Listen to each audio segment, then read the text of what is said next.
My name is Cassidy. That's my house. That's me standing in the door, watching Mom and Dad fight, like always. But this time, it was different. This time, when Dad drove away, little did I know, he would be gone for good.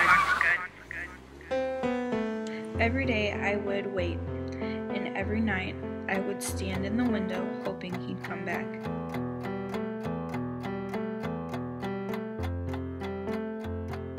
But he never did. It's been 10 years.